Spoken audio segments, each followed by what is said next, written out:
coming to you live on the 22nd day of the month of February, in an early year of a decade at the exact same time as our own. The movie industry suddenly encountered a deadly threat to its very existence, and this terrifying enemy surfaced, as such enemies often do, in the seemingly most innocent and unlikely of places. In Mushnick's Flower Shop on Skid Row, it's the 10 Point Podcast. Yay! You did it. You're going with all that. And when I was younger, just a bad little kid, my mama noticed funny things I did, like shooting puppies with a BB gun. And with me today are two more bad little kids.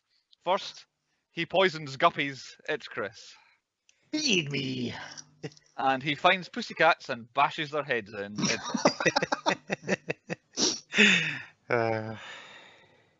it's the two of the best intros we've ever had on the podcast in the same film, so I tried to squeeze them both in there. We are the 10 Point Podcast. You can find us wherever you get your podcasts, on Apple Music Podcasts, on Amazon Music Podcasts, on all your podcast apps, on Spotify, wherever you reach these sort of things. We are also on YouTube. We are a vodcast, if you want to call it that as well, a YouTube cast. No, I do not. You don't call it that, right? We are 10 Point Podcast on all these places, just all the letters, no numbers, 10 Point Podcast. Same for our social media channels, Facebook and Twitter.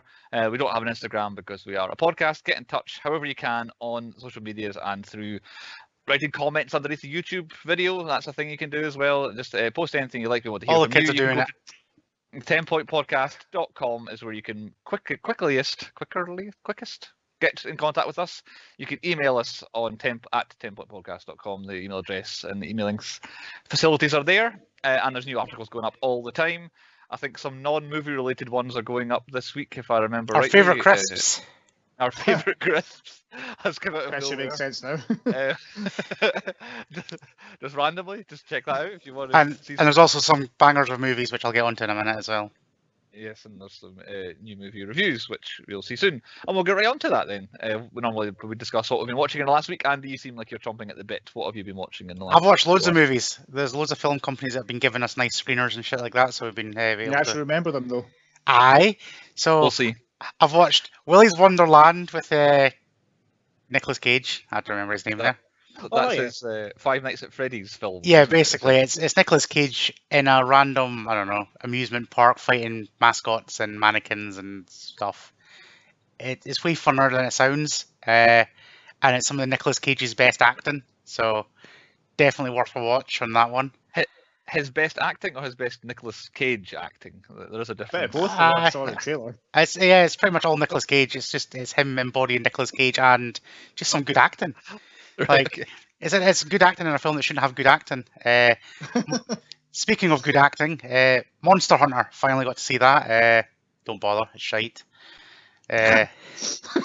What a waste of time that was. Only positive I've got to say is Mila Jovovich, not aged a day, still got it. She can actually act, but the rest of the film's just shit, so don't bother. Surprise out of nowhere film. Barb and Star go to Vistal Del Mar. That's a film to say. That film is way better than it should be. You can catch it on YouTube at the moment. Plus, I think it's on Amazon at the moment as well. But yeah, I can't say anything about it. You just gotta kind of watch it. If you like, It's a comedy though, isn't it? yeah, if you like Kirsten Wiig's comedies, watch it because it's mind blowing. What happens in it's mind blowing. Yeah, so yeah, definitely watch that. And what else have I watched? I watched nothing else. What else did I watch, Bruce? Something about Thanksgiving. What sort of Oh yeah, that's pointless. That's basically just a new Kat Dennings film, which is basically just to have Kat Dennings in it with her boobs out. So standard film. I'm glad I brought that up. Yeah, but however, I'm sure there was another one. All right. there was another one. However, I did have it wasn't a film. However, it was probably one of the best dreams I've ever had in my life. So Yes, I've been hearing Oh about this. my This God. has been entertaining me for the last couple of days, Chris. right, so let me paint you a little tale of my. I was asleep a couple of days ago, and then just nice dreaming away, and then it was one of these weird dreams where I'm at a dock for no apparent reason, just at the docks, and then because I got a phone call from Chris, and Chris wanted me to go to the docks, I was like, all right, why am I going to the docks? And then I'm waiting at the docks, and then Bruce turns up. I was like, why are you at the docks? He's like, I don't know, Chris called me. So it's like, all right, Chris is at the docks. It's like, okay, cool. And then Sean just turns up. And it's like, but like Sean's like really late, like way past the time, but you're still not there, Chris. But yeah, Sean turns up, and he's got this little prawn on his shoulder. And then when I said, Sean, why have you got a prawn on your shoulder? It's like, it's not a fucking prawn, it's a shrimp. And I was like, all right. But it was literally a cartoon animated shrimp on his shoulder. And I was like, all right, whatever. And then the next thing, just like a big horn goes off, and then it's just like you rock up on a cargo ship. So you've got a massive, like, proper cargo ship full of shipping containers. You just rock up, and we're like, what do you want us to do? Like, but we had like didn't question it at all. And then you're like, oh, come in, and then you show us around one of the shipping containers, and you've tricked them all out. So they've got like hot tubs in them, like they're proper hotel rooms, like proper posh things. Nice. Yeah. And we're like, all right. And then you give us like key cards, and they've all got room numbers on them. So I was like, I get my key, and it's like obviously. So I was like, all right. So next thing, I'm walking down the shipping container, and Bruce is just like absolutely kicking off. He just pulls me over. He's absolutely kicking off. And I was like, what's going on, Bruce? He's like, oh, come in here. Look what the fucking prick's done to me. So we open his like room door, and he's like, there's about 12 bunk beds with like, I mean, like it had everybody from the world, like every kind of ethnic minority, every privileged person, non-privileged person, drug addict. It was a mix in Bruce's room. But there was like 12 different people from all different backgrounds all around the world. It was properly like multi-ethnic here. But it's all like a proper slum. Like it's a shithole. It's like blood down the walls, shit down the walls, like proper like what I would class as like a New York apartment building you see in films that just always look dreary as shit. One you see in Skid Row, possibly. Yeah, pretty much Skid Row. And I was just like, what's that? And you, like Bruce is just kicking off, and I was like, all right, well, maybe I don't know why Chris has done this, but I'll go and see. I'll see what my room looks like. Maybe just a one-off. And then I see Sean. And Sean's still got his little shrimp on his shoulder, which he's... I hear him arguing with somebody, asking like why he's got a prawn on his shoulder, and he's like, no, it's a shrimp. I was like, all right. But Sean's well happy because you've done unlimited beer. So Sean's proper happy with this. And I was like, all right, this is weird, but like same situation. Sean's bed's next to like a little bucket, which is just full of shit. So he's got about 30 people in his room. I was like, what is going on here? And I'm trying to find my room. I can't find it. And then like just kind of as I find my room, the next thing is we're at a big banquet, and then you just basically introduced that we're doing Mortal Kombat, and I was like, why is Chris? Why is Chris Shang Tsung in my dream? But hey ho, and then Sub-Zero kind of does his little walk down the staircase. He comes in, and like, honest to God, is like I had a really cold arm, and I kind of half woke up, and it's because my arm was out of the covers, and it was just fucking freezing. So I was like, I put it back in. And then the next thing, Sean wins the tournament of Mortal Kombat, but it wasn't Sean that won it, it was his shrimp. Because it was the shrimp versus your number one fighter. And the shrimp just randomly wins Mortal Kombat. And I was just like, why is one Chris got a shipping container, and why was he trying to make us fight in Mortal Kombat? So that was my film. Me into my shipping. I wanted the nice shipping container, and I get stuck with a crappy one. Oh, no wonder I was angry. So yeah, that was my dream, Chris. Yeah. It's fucking mental. There we go. What do you have to say for yourself, Chris? We're in a fight. You would have won if you could fight. Well, we did win. A shrimp just bet everybody. It was the first match, and it was just like that was it. Mortal Kombat was over because the shrimp won. Okay, so our team won this. Yeah, straight away. First fight out, the shrimp won. Good. Well, thank you, Andy. Better than any film you'll watch. Still, I think I would imagine. Is that Chris? Try topping that. Have you watched anything in the last week or dreamt I anything? can't top that. I watched Tag. That's a banger. Netflix. Yeah, it's fairly predictable, but and it gets quite deep quite late on. But it's a good film. It blows my mind that that's based on a true story. Yeah, I never knew that. Yeah, like, I was watching it with Nicola, and she was like, "Huh," and then she watched the bit at the end. It shows you the actual people, and she's like, I can't believe they actually did that. I went, yeah, it says right at the very start, it's based on a true story. And she was like, oh, I missed that. And it wasn't one of these fake Fargo ones either. And she was saying that we should all do it.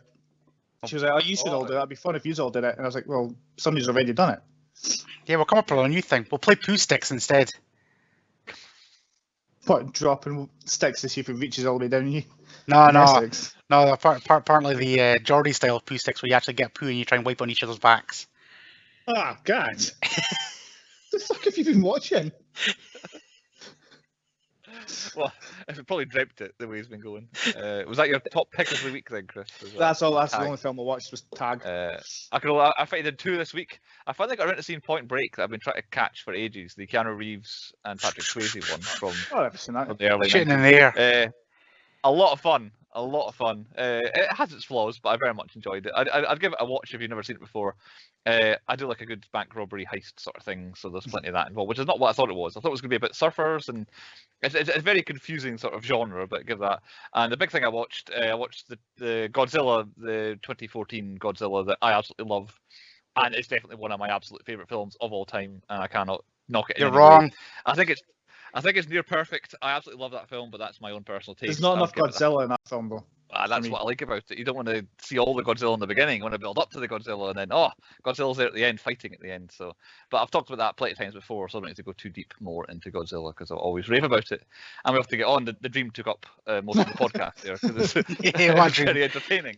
We're going to get on to the point of the podcast, and the point of the podcast today, on point number 1, is the 1986 sci-fi musical romantic comedy horror, The Little Shop of Horrors.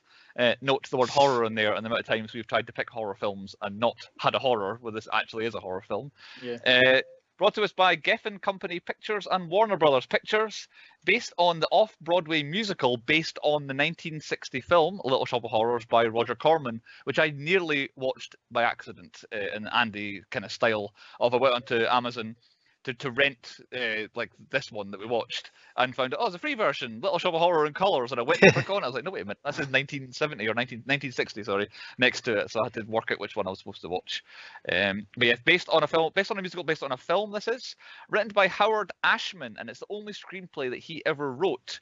He wrote music, mainly was his job, and he wrote music that was used for Little Mermaid, Beauty and the Beast, and Aladdin, and pretty much all his credits beyond this essentially are Little Shop of Horrors music, and then Mermaid, Beauty and the Beast, Aladdin music. He died in 1991, so he has a long IMDb beyond his death because these songs just keep used in things over and over again. But it's his only screenplay. The film is directed by Frank Oz. I tried to do a shallow deep dive into Frank Oz here. So he has directed such films as The Dark Crystal, Muppets Take Manhattan, Dirty Rotten Scoundrels, In and Out, Bowfinger, The Score, The Stepford Wives, and Death at a Funeral. However, I think Frank Oz is most famous for being a voice actor, as he has voiced such characters as Fozzie Bear, Miss Piggy, Animal, Sam the Eagle, Yoda, Bert, that's the one with Ernie, but he didn't do Ernie, Grover, Cookie Monster, and Fungus from Monsters, Inc. are his voice acting credits, but he has himself appeared in Blues Brothers, American Werewolf in London, Trading Places, Labyrinth, and recently Knives Out. So that's the director of this film, has done all that work previously. What a man. And what a man. Of course, he has a gigantic filmography because of all the times Miss Piggy, Fozzie Bear, etc. have appeared in things, and all the stuff that Yoda. He's always the movie Yoda in every single one of the Star Wars films. It's always him, including some of the animated shows as well. Little Shop of Horrors, those stars, our 2 main stars. We have Rick Moranis playing Seymour, famous for being in Ghostbusters 1 and 2, Spaceballs, Honey, I Shrunk the Kids, Parenthood, and The Flintstones. And co-starring with him, we have Ellen Green from Talk Radio, Naked Gun 33 1/3, Leon, One Fine Day, Pushing Daisies, and she's one of these actresses that's in a single episode of about 100 TV shows. She has one guest spot on this, that, and the other. They are the 2 main stars that we have in Little Shop of Horrors. Little Shop of Horrors made on a budget of $25 million. Its opening weekend in the US was $3.5 million, but its final US gross was $39 million, making a profit on home soil. Probably word of mouth, 1986 would spread around. The cinemas worked a bit differently in the 1980s. You didn't get the big boom at the first weekend. You kind of built up. No internet. I do not. Yeah, no internet, exactly. You had to wait for the newspaper reviews to come out and all that. No worldwide gross on that. It did have international releases, and the only other country I could find that returned a number was Australia, and less than $800 allegedly in Australia. But beyond that, I cannot find an international gross. But it did already make a profit in the US. Film was released 19th of December 1986. Which meant that it qualified for the 1987 Oscars, and our 10-point podcast diehards will know we've never gone that far back before. This is the oldest film that we have ever covered on the podcast, which means we've not covered the Oscars of that year. Now, Little Shop of Horrors was nominated for 2 Oscars that year. It was nominated for Best Effects Visual Effects, which Okay, I can see how. But it did not win, and it lost to Aliens, which That's a worthy loser. I think that's fair. Yeah, if you're going to lose to something, Aliens is quite good. And the other nomination it had was for Best Original Song for... Which song do you think it was? Mean Green. The Mean Green thing from outer space. Yes. Mean Green Mother from Outer Space That's was it. nominated for the Oscar for Best Song. It also lost, and it lost to, from Top Gun, Take My Breath Away. It was the best song at the Oscar. I think, personally, the Mean Green, etc. is a better song, but the other one has definitely got the staying power and is a bit more kind of legendary, I would have said. But since we've never covered the 87 Oscars before, I have got the 5 Best Picture nominees and see if the guys can pick the winner out of these. 5 nominees were A Room with a View, Children of a Lesser God, Hannah and Her Sisters, The Mission, and Platoon. What was your best picture of 1987? Be out of those? Platoon should have won it, but I'm pretty sure it was The Room one. I've heard of. Platoon did in fact win it, and I've heard of A Room with a View, and Platoon is the only one I've heard of. Yeah, Platoon was best picture of that year. And yeah, the fact that I've never heard of 3 of those films means I think it was quite a bad Oscars year in that year. And the Razzies were in fact invented around that time. They existed, the MTV Movie Awards didn't, but the Razzies did. Worst Picture, 1987, your 5 nominees. Blue City, which was by all reviews a horrible Judd Nelson action film that seems to have been absolutely panned. Cobra, the Sylvester Stallone written and starring film where he wrote a character to be like a kind of the badass cop that everybody slated as well. Howard the Duck, most famous for only agreed to do the podcast if he could review Howard the Duck at some point, and so far has not been able to do it. It was nominated for the worst picture that year. Shanghai Surprise is your obligatory Madonna entry to the Razzies worst picture of the year. And the last nominee, Under the Cherry Moon, another recurring Razzie. It was a musical that was starring and directed by Prince. Was the last nominee. He has appeared before at the Razzies. So who's your winner of those? Blue City, Howard the Duck, Shanghai Surprise, Howard the Duck. The Cherry. No. Howard the Duck did win, but it was a tie. Prince's Under the Cherry Moon tied for worst picture of the year. That's an absolute banger of a film. Howard the Duck is good. It's amazing. So if Chris ever does pick Howard the Duck, it'll be a Razzie winner. It will be coming up, don't worry. There we go. I think we've still never had the actual Razzie winner, worst picture winner, on the podcast yet. Little Shop of Horrors, in fact, won absolutely no awards until 2013. It was the first time it won an award. And that was when its DVD release came out, and it won a couple of awards for soundtrack and best special features and all that sort of stuff. In 87, it did get 2 nominations at the Golden Globes and 1 at the BAFTAs for music and special effects. They were the 2 most important things that came out of it, and it won neither of those either. But yeah, it's only awards came like 20 years after it came out. Little Shop of Horrors got a quick synopsis, a very quick one, by Hannah this time. We've not had a female write a synopsis before, so Hannah's written a synopsis here for us. And it goes as follows. Seymour Krelborn is a nerdy orphan working at Mushnick's, a flower shop in urban Skid Row. He harbours a crush on fellow co-worker Audrey Fulquard, first time I've heard her surname, and is berated by Mr. Mushnick on a daily basis. One day, as Seymour is seeking a new mysterious plant, he finds a very mysterious, unidentified plant, which he calls Audrey II. The plant seems to have a craving for blood and soon begins to sing for his supper. Soon enough, Seymour feeds Audrey's sadistic dentist boyfriend to the plant, and later Mushnick for witnessing the death of Audrey's ex. Will Audrey II take over the world, or will Seymour and Audrey defeat it? That's pretty much the entire plot in there up until the very end, which is a good point for it to end, because... Which version did you guys watch? Because Director's cut. Come up. I watched that one. Yeah, Director's cut. I watched seemingly the theatrical, cinematic, what you want to call it, version that is available for rent on Amazon Prime. I feel like we're going to get into that as the podcast goes on. There are 2 different versions of this film again, and I'm the odd man out. I think again. Andy, you picked it. Tell us why you picked it briefly, and then we'll get on to point 2. I picked it because I knew Chris absolutely fucking despises musicals. So I thought, if there's a musical that can potentially win him over, is a musical with all this cast in it, because what a cast it's got. Rick Moranis, Bill Murray, Steve Martin, plus loads of other people, some cameos that Bruce probably missed. Yeah, I continue to miss the said cameo. Andy said, did you see the cameo? And I thought I had. It turns out I hadn't seen the cameo. And then on a quick rewatch this afternoon, I have still not seen the cameo. I had never seen this film before. This was my absolute first viewing. Chris, I don't know if it was on podcast or off podcast, but you seem to imply that you had sort of seen this before. No, I haven't actually. You said your kids had or something. Nicholas likes it. the family has experienced it around about you, though. Okay. On to point 2 then, the high points, what we think the best bits of the film were. Andy, you picked it. Why don't you lead off with the first high point or 2 Right, for us? I don't know if we don't do cast, but I'm doing the cast because they all work really well together.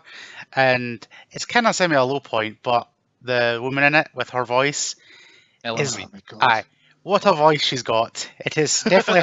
it's a standout voice for all the wrong reasons. However, it kind of works. Like, and this is why I'm kind of putting, like, I'm crossing lines between high and low for her on the voice, because, I don't know, it makes you hate her, but then you feel super sorry for her. When you feel sorry for her, you feel even more sorry for her.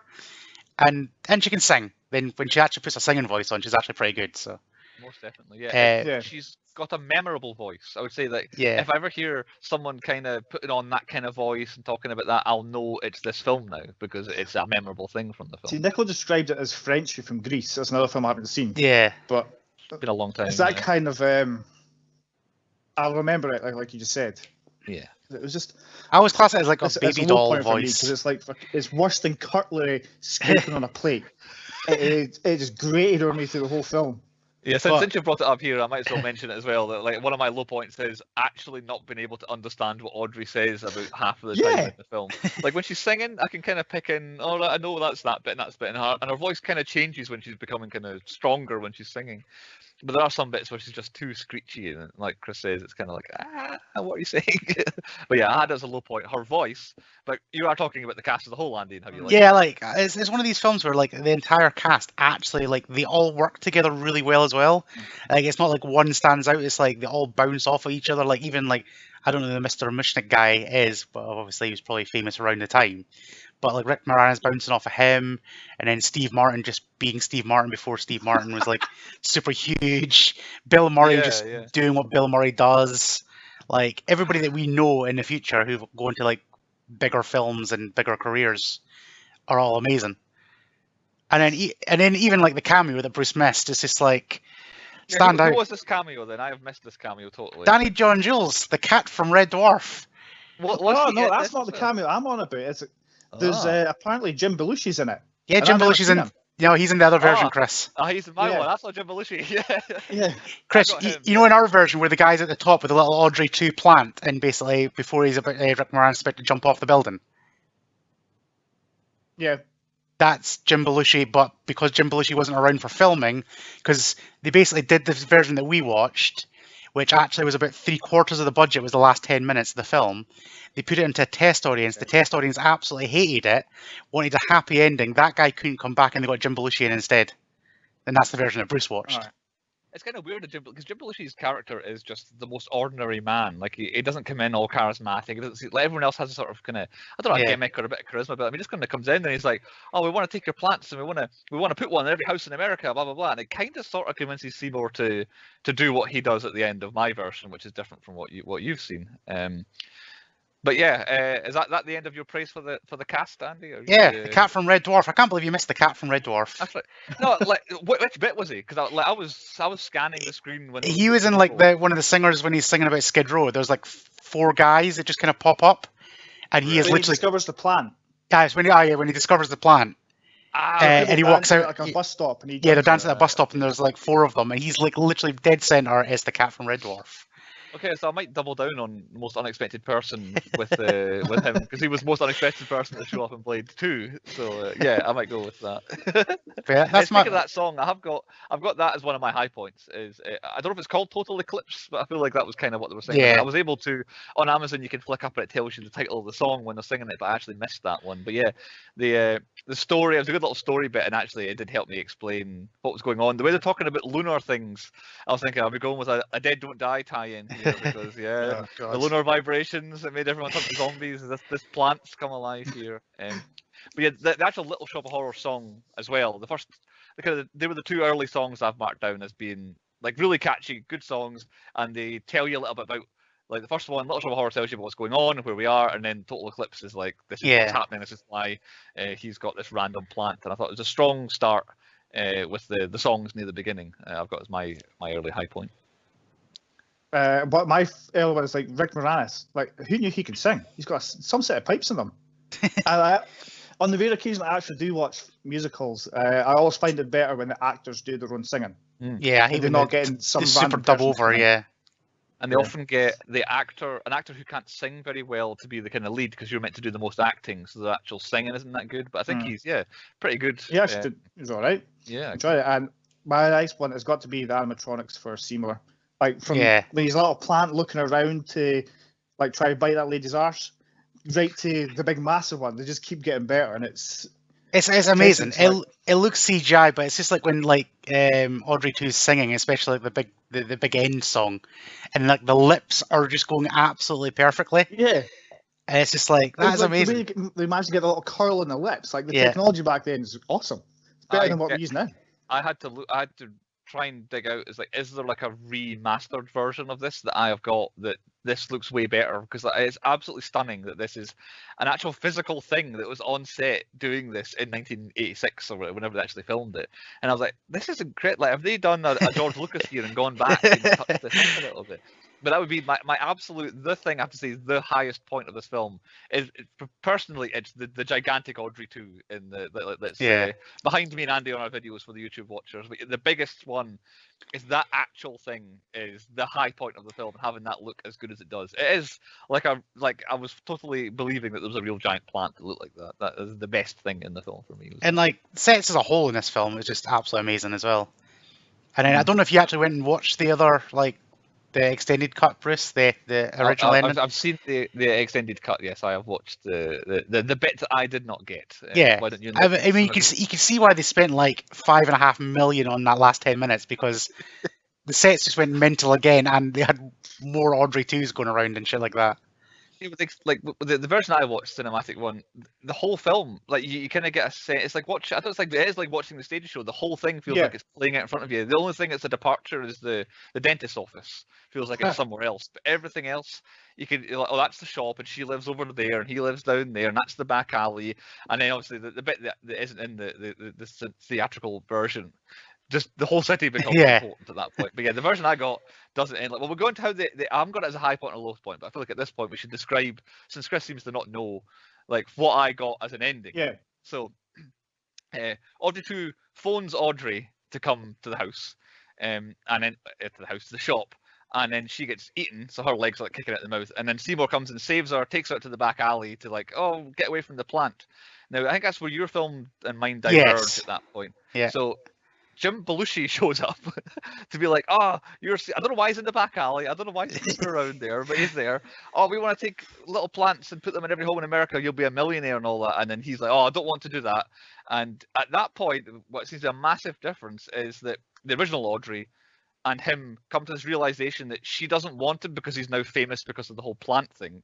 She wants him because he is who he is, and all she wants is him and to go settle into our little house that she sings about early on. And I just want to be together in our sweet little home. So then Seymour pops back into the shop and then fights the plant. Now, in your version, that goes a totally different way to me, as in he defeats the plant by electrocuting it. So when the plant grows out of its pot and he brings the building down, and then Seymour zaps it with this gigantic electrical wire in one of his roots, and the plant goes like this and then blows up, and then that's the end. And the last scene is Seymour and Audrey running into their lovely kind of cottage in the suburbs, all happy and then the camera just pans down and there's a little alien plant just at the end of their garden looking all happy with itself, to be like, they're not actually defeated. And then that's the end of the film for me. So I did read they were supposed to want to make a sequel.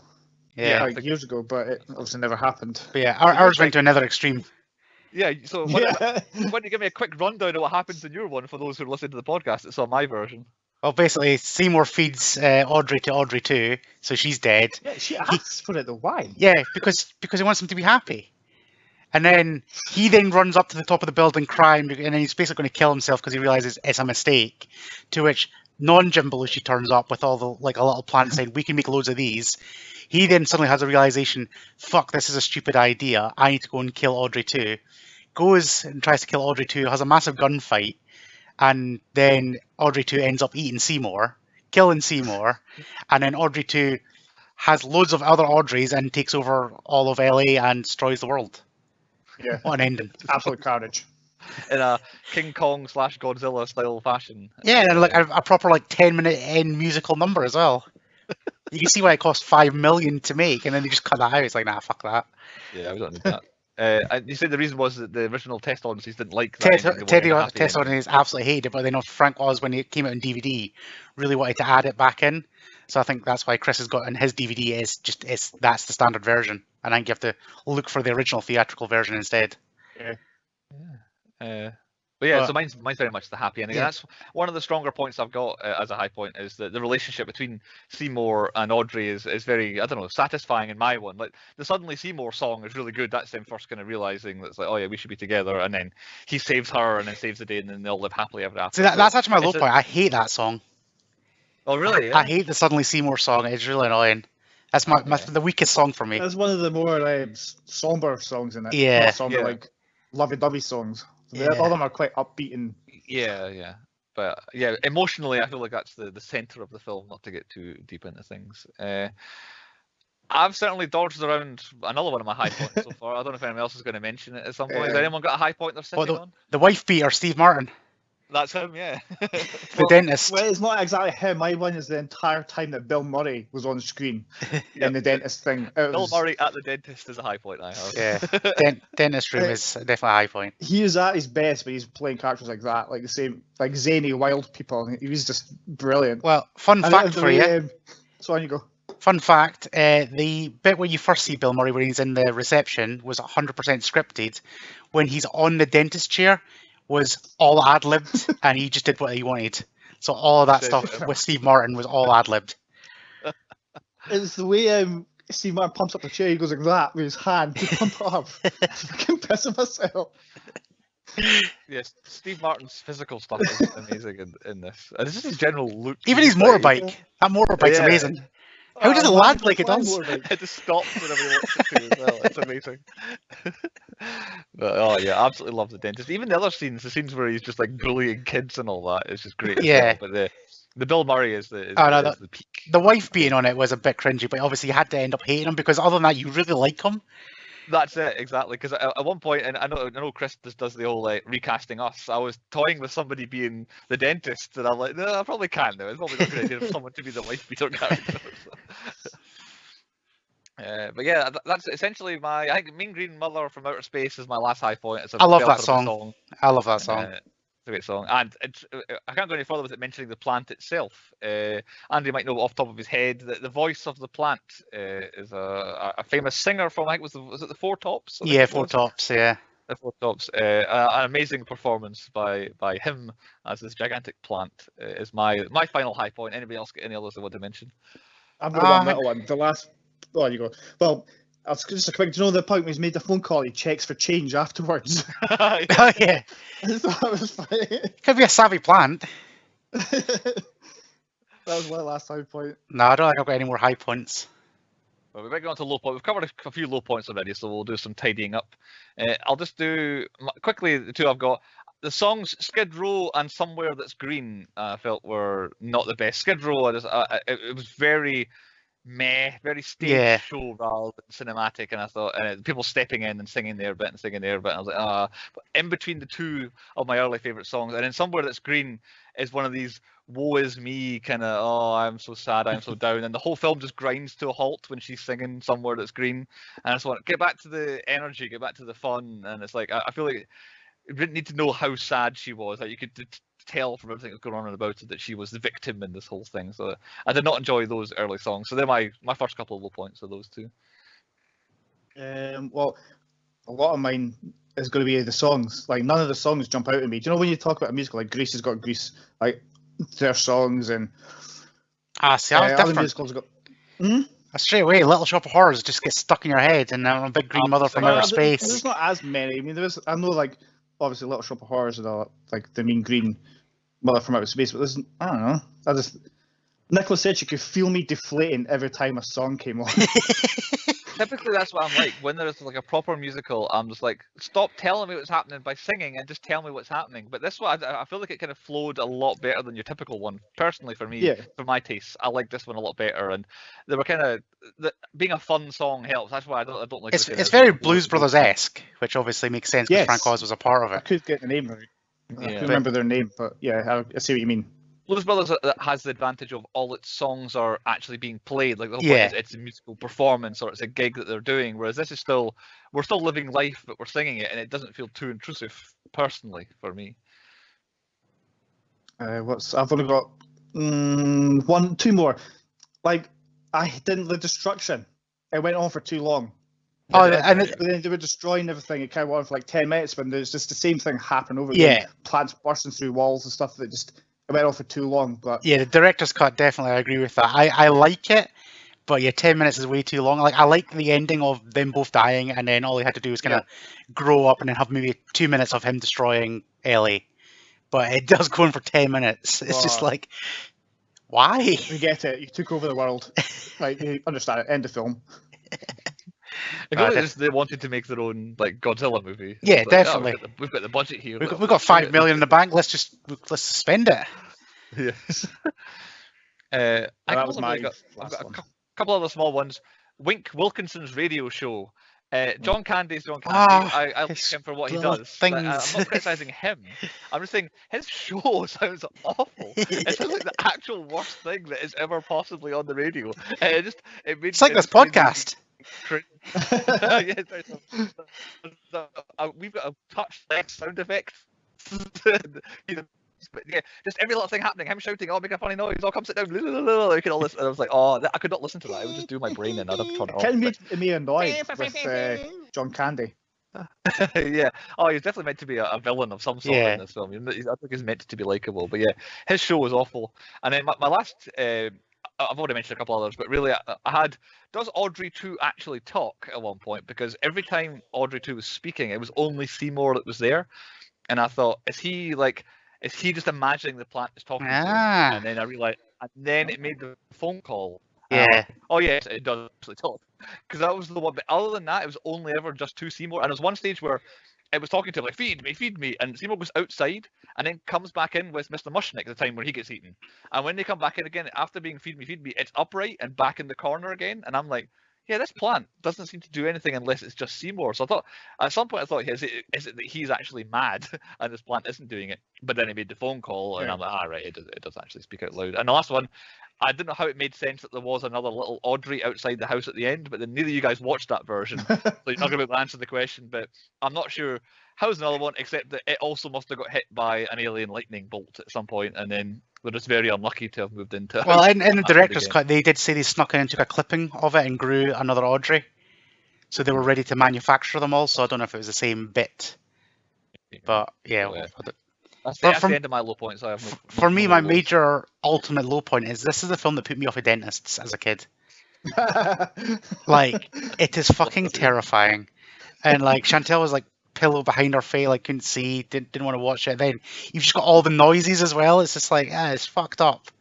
Wrapped around the head. No, don't look, don't listen. But so you're not a Bill Murray kind of character. You don't love going to the dentist. Nope. No. Like, I don't mind it now, but yeah, as a kid, this genuinely put me off going to the dentist for a long ass time, and it is Steve Martin's to blame in that one. You've never asked for a long, slow root canal before, no. Nope. Is that us for low points? Yeah. We better get on to the stats then after the low points. So.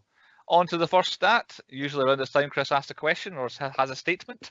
I thought I heard a shit. You did, in fact, hear a shit, Chris. There were none for about, an hour and 20 minutes of the film. And then old Audrey II just starts swearing up a storm at one point. And in the version I've got, it says shit 3 times, Audrey does. I don't know if you had any bonus ones during the destruction of the city. No, he doesn't say anything really, just laughs. No, she's just growling and plowing people through walls and him coming through walls. I see. So I think we'll call it 3. Andy, you keep an eye and an ear out for shits as well. Did you spot any? I've got a random question, like Skid Row, right? A lot of homeless people in there. Seems like it. It seems like Skid Row is aptly named because where are they pooping? And there's one scene where Rick Moranis comes out, and now I had a double take here, but I thought he was genuinely like chucking out his like shit, like out of like a bedpan or something like that. Yeah, Oh, I yeah, did yeah. as well, yeah. But no, I think it was like old compost and water from a plant pot. But I thought he was genuinely throwing a shit out. Because he does just live in the basement, doesn't he? Yeah. There's no sign Yeah. of it. Is there a sign of being a toilet down there? No, I'm that's not what I mean. sure. The sets were well made, but like normally you would see like a spare room or whatever, but it was literally shop, basement, outhouse, like shed. So is he pooping Yeah. in the shed? Then all the homeless people in this thing.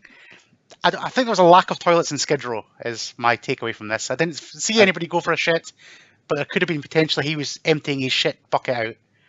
And all the homeless people are walking around with skids. Yes. Skiddies. So yeah, possible shits there. 3 shits said. No other swears at all. The odd light swearing here. There was a bloody. I know there was a bloody. There was a bastard. Tough Maybe titty a as well. tough titty was a good one. Yeah, but no hard. I was like, came out of nowhere. No hard swears. On to the next one. Normally I count explosions. I watched one film that had 1 explosion, and that was Audrey II exploding. Higher or lower than 1 explosion in the director's cut? Quite a lot higher. Or plus 100, maybe? I don't know. He destroys the world, so it's a lot of explosions. Yeah. So depending on which version you watch, explosions is a wide spectrum here, I think. And deaths as well. 3 deaths. There were only 3 people fed to the plant in my version, and I think the third, actually 2 people fed to the plant, and I think the last death was Audrey II itself. I counted that as a death because he or she was well and truly killed. Higher or lower than 3 The entire deaths? human race. 4 fed. There was 4 fed, 4 but fed to Seymour. whatever the 4. Okay. but yeah, whatever the population of the world was back in 1986. So probably plus maybe I don't know 4 or 5 billion. Or Yeah. something like that. Well, right, okay. Absolute bloodbath, this film. I keep track of dead animals. I don't remember any animals being fed to Audrey II, but is Audrey II in fact an animal itself? Because in my version it died, so therefore I'm going to say. I don't know. that could- I don't know if a Venus flytrap's an animal. That's still a plant class.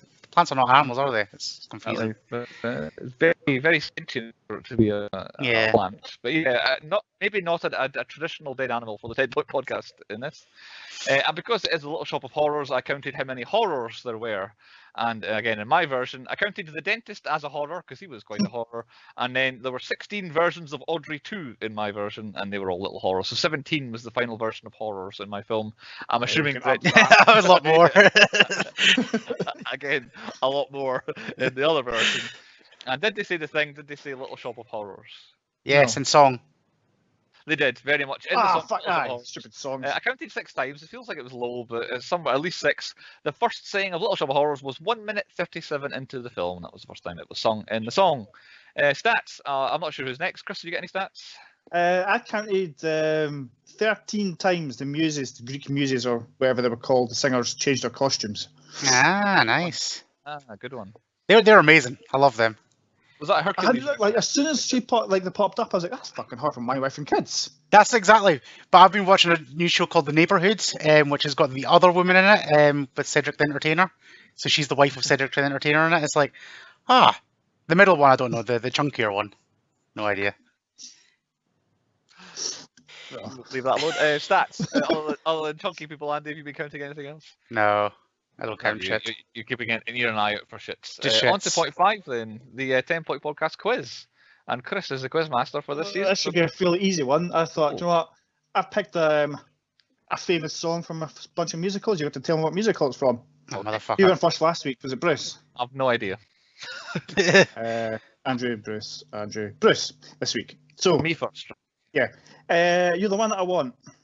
Well, thank you. To go first. Hey. That's Greece, isn't it? You mentioned Greece before. Correct, but- yes. Yes. Andrew, a spoonful of sugar. Oh, what the fuck is that called? Mary Poppins.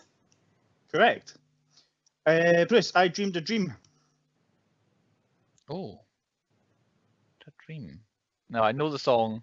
I'm not sure I can tell you what musical it is in. Is that Cats? Nope. Andrew? Sound of Music. Nah, Les Miserables. This is a failure, obviously. I didn't realise you would remember the name of the song, but Mean Green Mother from Outer Space. Andrew. Fucking hell. There is a couple of easier ones. I didn't realise you were going to memorise all the songs. Little Shop of Horrors. I was also expecting one of you to go. No, actually, not Shop of Horrors. Right. Was that? And Bruce. It's Bruce Uncle now. Fucker. South Park, bigger, longer, and uncut. If I need the whole Correct. title. Andrew, Kickapoo. Kickapoo is Tenacious D in the Pick of Destiny. Correct. Bruce, A Million Dreams. Had that one. That was my last one, wasn't it? A Million Dreams. I have no idea. I'm going to guess The Greatest Showman. Oh, good guess. Was it? Is it? Andrew, Into the Unknown. To the Unknown. Ah, shit. I don't know. I'll give you a clue. It's animated. I've no idea, even if it's animated. Bruce. If it's animated, I'm going to guess Frozen. Close. Frozen 2. Oh, close. You're right. I thought if I did the other one, it'd be too obvious. So is that Andrew? Bruce, Sweet Transvestite. That is Rocky Horror Picture Show, or the Rocky Horror Picture Show. Correct. Andrew, to tie it up, Over the Rainbow. Wizard of Oz? Oh, good guess. That was that for each. We got another draw again. My goodness. Eeksy peeksy this season on the quiz. I like quizzes that make me think. That's good. And a couple of belters of guesses in there as well. Another draw on the season of draws. Moving on. Bruce, you're 2 up. Am I winning? Oh, there we go. Brilliant. On to the next one. On to point 6 on the podcast is our movies within movies section, where we all keep tracks of different things and movie universes, etc. I usually keep a track of movies that were referenced, parodies, or I could see in this film. Feel free to ask me the significance of each one if you don't know, and I'll try and remember why I wrote it down on my list here. Singing in the Rain, Gremlins, Mad Max, The Exorcist, Wizard of Oz, King Kong, Sherlock Holmes, and Creature from the Black Lagoon. Exorcist? There's a bit of music. It sounds like The Exorcist. I think it was meant. The Exorcist definitely came out before this, but there's a bit where he was being all creepy around the plant, and there's a very Exorcist. It was in his basement, and it was very Exorcist sounding in that. But they were the ones that I've got that were referenced in this. A lot of them were in songs, and Sherlock Holmes is purely there because the plant went, "No shit, Sherlock." At one point, so Sherlock Holmes. There we go. I'm not even sure how many Sherlock Holmes movies there were out before 1986, but I'm sure a bunch. Chris, movies within movies, what have you got for us? Well, being the keeper of the TTP universe, I can't say the words. Bill Murray, who appeared in Talk for Too Many Beers. The Dead Don't Die. He did. Shame that movie won't die. But Hey! me and Andrew saw Danny John Jules. Who is literally in a blink and you'll miss it scene. I probably saw him, but didn't register that it was him. Yes. So he's now appeared twice more than I thought he would, and because he wasn't in our version, but he was in yours. Jim Belushi, if you're allowing it, since he appeared all the way back in our unaired pilot episode. Okay. So the Last Action Hero. So this is now the film with the most people in previous films. There we go. Good. Awesome. On top of it, as always, Chris, very good. Have you recast anyone? Because we did give you this role as well. Yeah. I'd be the Florence because he's literally the only one that doesn't sing. Hey! I put Bruce as Seymour and Andrew as Audrey. I'm very similar. I've definitely got Andrew as Audrey II, but I put it in terms of the podcast here, where he's the one wreaking havoc, which is Andy is the plant. You're the one that he's kind of picking on, which is Seymour, and I'm Mr. Mushnick just trying to run the damn thing properly. It's how I went with the casting. So I was trying to slip the dentist in as somebody, but I wasn't. If it wasn't for the whole wife being thing, I probably would have put one of you as the dentist. Yeah. I might have taken the dentist for myself had he not been as evil as that. Andy, have you cast this at all, or you just got? No, I don't do casting. I very much focus on the flawless movie link. Give us it then. Which is one that you've heard already because Chantel totally stole the original idea that I had, which was Danny John Jules is obviously in this film. And straight after he filmed that scene, he randomly went down the back of a thing and got bitten by a vampire. And then became part of the Blood Pack to go and hunt Blade, and then ultimately teamed up with Blade, and then died tragically in a nightclub. This would all be after he was the cat in Red Dwarf, would it? I don't know. Oh yeah, the cat from Red Dwarf's a parallel universe which side branches off. Oh, before I forget that, I genuinely at one stage, because you got into my head so much with this cameo, I thought, right, he's taking the piss here. And at the very beginning of the film, there's this weird fake stuffed cat in it. It's like the second or third shot of the film, and I'm like, is he going to tell me that's the cat that was Salem, the cat in Sabrina the Teenage Witch? And I was really, it was early on. Maybe it is that cat. That must be. And then it turns out it was the bloody cat. It was actually the cat. It was the cat. Oh, well, yeah, that's how much you got in my head. And speaking of getting in our heads, Andy, point 7 is all yours. Can we get in your head and tell us what point 7 is this week? Right. Normally ask questions about the film. Okay. So I'm going to ask another question about the film. If you had Audrey II, what would you do with it? Burn it.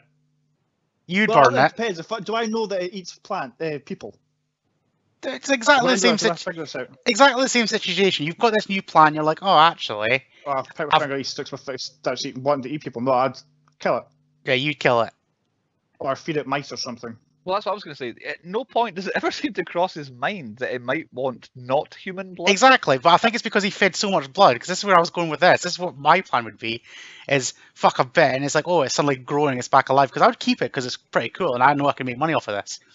But as soon as I know it's making like blood, I would be like, right, I'm going to go and get some animal blood, like go to the butchers, start feeding it that rather than humans. That's what he tried to do near the end. Yeah, but by that time he'd already had loads of plasters on his fingers, so he's got human blood. It's like a vampire. It likes the taste of it. It doesn't want to try anything else. Yeah. So, yeah, that's what I would be doing. I'd be, from the get-go, trying animal blood. I think it'd be too much. I don't know. Jade, she loves her plants. She'd probably want to look after it, but I'd be like, oh, just get out of my sight. I can't be doing this. Because it seems, I thought several times it had died, and he was going to somehow get another one. The way it just kind of flops over, I thought, oh well, that's it done for. But then it somehow just, feed me. I want blood again. But yeah, animal blood or nothing. That's what I'm going with. Right. So basically, me and you are in it for the money, and Chris would actually try and save the world and kill it off. So Chris is when he starts wanting more blood, yeah, I would. Right, okay. So you're the saviour, and we would still go down the money route, just going, fuck, we need to try and weed it off with human blood. Find some way to profit on this, yeah. On to point 8 on the podcast is our 10-point podcast award nominations. This is where we nominate things for the pointies at the end of the season. I've got quite a bunch here, including a couple we've not touched on yet, so I'll go first and give them. Most unexpected person, now with an asterisk because it might end up being the cat, but Christopher Guest is the first customer to come into the shop.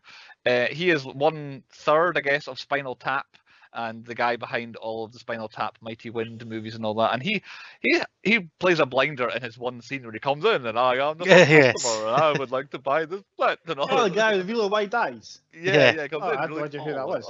I will buy $50 worth of roses. Yeah, but that's how he comes storming in, and he's probably the best.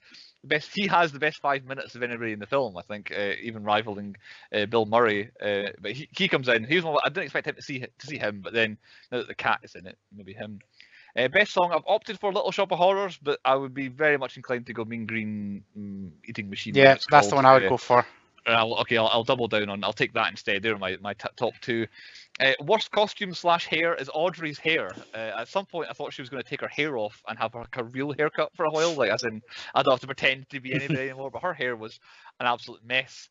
Best supporting, Steve Martin, because he just absolutely steals the film, essentially, from a performance point of view. Best fight, I've gone for the dentist versus Bill Murray, because it kind of was a fight for the most part, as in Steve Martin was kind of fighting him off, really. So I've gone for that as best fight. Best death, I've gone for the dentist a couple of scenes later when he gasses himself to death. On a similar vein, best scene, Bill Murray visiting the dentist is the next one. Best entrance or exit was an award someone made up at some point. I've gone for the dentist arriving on his motorcycle. Yeah. All these awards just kept coming to one after another. So very much heavy in on the dentist. You should do a spin-off the dentist before he dies. The final one involving the dentist. Best hair. He had some great hair. Other nominees: Ellen Greene for worst actress because that voice did my head in. Worst father figure: Mr. Mushnick because he actually adopted Seymour. And then when you think about that in relation to essentially adopted him, like he found him as an orphan and let him live in the basement and all that, and he tries to kill him in the end. Really, so not the best father figure. And then my last one. The Michael Pena Award for Best Storytelling, I've gone for the Total Eclipse song explaining how the plant turned into what it turned into in the first place. And they are, I think, all of my nominees. Andy, why don't you... Only ones to add in, I'm definitely most unexpected character turn up, the cat from Red Dwarf. That's in there. Best sets, the whole film. It's got good sets, but if I have to kind of pick it out, animatronic Audrey II. We've come to that nickname for you, Andy. Yeah, I do love a set. But yeah, Audrey II as like a set piece like that, the shop with large Audrey II is definitely, if I have to narrow it down, is that one because the animatronics were amazing. What else have you not covered that I need? There was very little in the way of police in this film, so yeah, there's no police. Best twist, I'm bringing that back. Everybody dies and the world gets eaten by like Audrey II. Depending on which version you are. I didn't enjoy that twist. Yeah, you didn't even see that twist. But yeah, that's it. You pretty much covered every single thing else. Yeah. I I've gone for a different twist to Andrew. It was tough because it was between the bad boy boyfriend being a dentist. I wasn't expecting him to be a dentist. And the plants taking over the world. Because now I know that doesn't happen in your version, but it happens in ours. I thought Seymour would have destroyed it after killing Audrey. Yeah. So I think the plants taking over the world has got to be the best twist. It would be a twist to me, certainly, yeah. Yeah. My last one is best physical effect. The mouth in the dentist. The big mouth, he's like drilling it. Looking out, yeah. That was brilliant.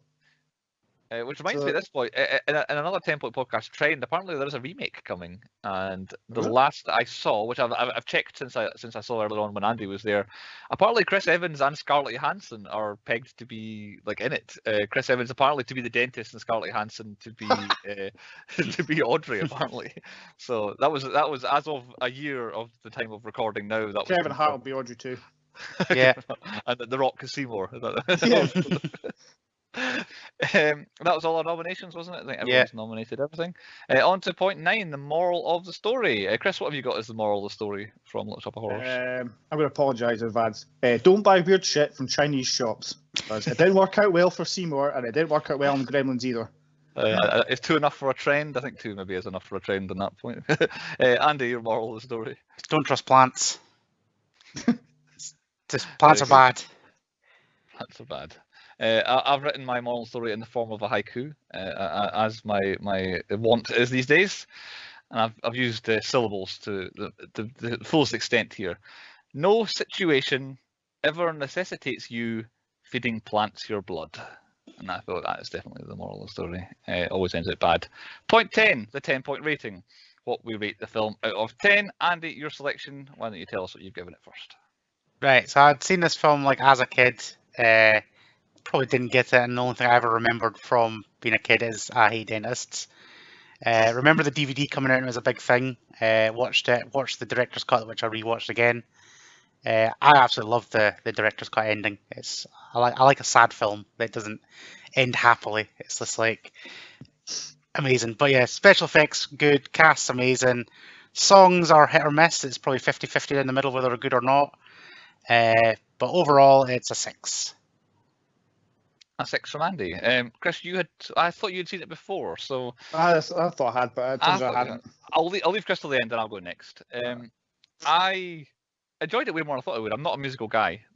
Musicals are a bit eye-rolling for me at times, but I feel like the kind of comedy and the silliness kept me interested enough to get through the songs. Like Andy says, there's a few valleys, a few troughs when it comes to the songs, but they come out of them quickly enough. And I think the silliness around about it and the Steve Martin stuff is funny. And like I said, the plant itself absolutely blew me away for 1987. That gets big marks for how good the plant is.